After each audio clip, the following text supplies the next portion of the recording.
যে কোনো শুভ কাজে বা শুভ দিনে কম বেশি সকলের বাড়িতে পায়েস বা মিষ্টান্ন না হলে চলেই না। হ্যালো এভরিওয়ান, আসসালামু আলাইকুম।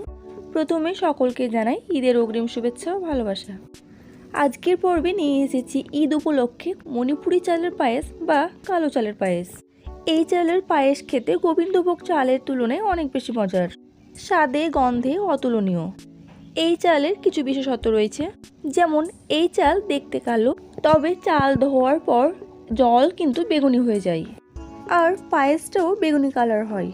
যে কোনো আনকমন জিনিস আমরা খেতে যতটা পছন্দ করি, দেখতে কিন্তু তার থেকেও বেশি আগ্রহী থাকি। তাই আজকের ভিডিওটি শেষ পর্যন্ত দেখতে থাকুন, অনেক ভালো লাগবে। পায়েস তৈরির জন্য আমি এখানে একটি কড়াই নিয়ে নিয়েছি, তাতে দিয়ে দেবো 1 লিটার লিকুইড দুধ। এবার গ্যাসের ফ্লেম অন করে এটা ফোটাতে শুরু করব। এই সময় গ্যাসের ফ্লেমটা আপনারা হাইয়ে রাখতে পারেন। তারপর যখনই দেখবেন দুধটা আস্তে আস্তে গরম হয়ে এসেছে, ঠিক সেই সময় আপনার গ্যাসের ফ্লেম কমিয়ে লো টু মিডিয়াম করে দেবেন। এই সময় পায়েসের চালটা ধুয়ে নেওয়া যাক। আমি 1 লিটার দুধের জন্য 100 গ্রাম চাল নিয়েছি। চালটা ধোয়ার সময় খুব বেশি প্রেস করে ধুতে যাবেন না, হালকা হাতে ধুয়ে নেবেন, এতে করে চালের ফ্লেভারটা নষ্ট হবে না। এবার চালের জল ঝরিয়ে কিছুক্ষণ রেখে দেব। দুধটা ফুটে উঠলে দেব 2টো তেজপাতা, তাতে পায়েসের ফ্লেভারটা আরও ভালো লাগবে। দুধটা আরও প্রায় 5 থেকে 7 মিনিট জাল দিয়ে ঘন করে নেব। দুধটা হালকা ঘন হয়ে যাওয়ার পর দিয়ে দেব ধুয়ে রাখা চাল। চালটা দেওয়ার সাথে সাথে দেখুন কালারটা কেমন চেঞ্জ হয়ে গেল। চাল দেওয়ার পর যখনই দুধটা ফুটে উঠবে, তখন এখানে অ্যাড করব কিছু ড্রাই ফ্রুটস, যেমন কাজু আর কিশমিশ। এবার কিছুক্ষণ পর পর নাড়াচাড়া করতে থাকবো, তা না হলে তলায় কিন্তু লেগে যেতে পারে। মণিপুরি চাল সেদ্ধ হতে খুব বেশি সময় লাগে না। চাল দেওয়ার 8 থেকে 10 মিনিটের মধ্যেই দেখবেন চাল 90% মতো সেদ্ধ হয়ে গেছে। এর থেকে বেশি সেদ্ধ করা যাবে না, নাহলে ওভারকুক হয়ে যাবে। এই পর্যায়ে অ্যাড করব মিষ্টিটা। মিষ্টির জন্য অনেকে অনেক কিছু ব্যবহার করে, আমি এখানে চিনি ব্যবহার করব। আপনি চাইলে বাতাসা কিংবা মিষ্টিও দিতে পারেন। আমি এখানে 1 লিটার দুধের জন্য 200 গ্রাম চিনি অ্যাড করেছি। যদি আপনারা দুধের পরিমাণ কিংবা চালের পরিমাণ কম বেশি করে চিনির পরিমাণ বুঝতে না পারেন, সেই ক্ষেত্রে আপনারা একটা ট্রিক্স ফলো করতে পারেন। যেমন পায়েস তৈরির সময় পায়েসের চাল কোনো কাপে কিংবা বাটিতে প্রথমে মেপে নেবেন, আর চিনি দেওয়ার সময় সে কাপ কিংবা বাটির সমপরিমাণ চিনি অ্যাড করবেন।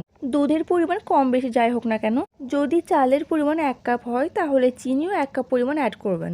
আর পায়েস তৈরির সময় ঢাকনা বন্ধ করে কিন্তু পায়েস তৈরি করবেন না, তা না হলে চাল বেশি সেদ্ধ হয়ে একটার সাথে একটা দলা পেকে যাবে, খেতে কিন্তু একদমই ভালো লাগবে না। এই সময় লক্ষ্য করবেন কড়াইয়ের সাইডে দুধের একটা স্তর জমে যাচ্ছে। এটা চামচ কিংবা খুন্তির সাহায্যে পরিষ্কার করে দেবেন, দিয়ে দুধের সাথে মিশিয়ে দেবেন। না হলে দুধের লেয়ারটা জমে অনেকটাই মোটা হয়ে যাবে, যেটা পরে করে তুলতে বেশ অনেকটাই অসুবিধা হবে।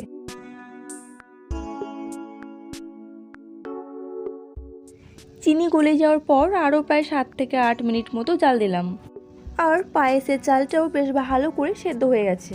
আশা করি এটার ঘনত্বটা দেখে নিশ্চয়ই বুঝতে পারছেন। এখন এটা পাতলা থাকলেও ঠান্ডা হয়ে যাওয়ার পর বেশ অনেকটাই ঘন হয়ে আসবে। তাই যখনই দেখবেন এরকম ঘনত্ব এসে গেছে, ঠিক সেই স্টেজে গ্যাসটাকে আপনাদের বন্ধ করে দিতে হবে। এবার আপনাদের সার্ভিং বলে পরিবেশন করে দেখাই। গ্যাসের ফ্লেম বন্ধ করার প্রায় 5 মিনিট পর পরিবেশন করলাম। তাতেই দেখুন পায়েসটা আগের তুলনায় অনেকটাই ঘন হয়ে এসেছে।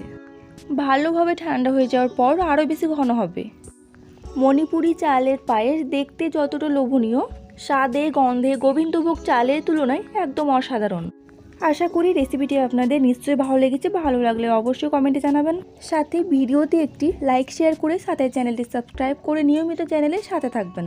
আজকের ভিডিও এই পর্যন্তই। আবার দেখা হচ্ছে আর একটা নতুন ভিডিও নিয়ে পরের এপিসোডে। ভালো থাকবেন, সুস্থ থাকবেন। আল্লাহ হাফেজ।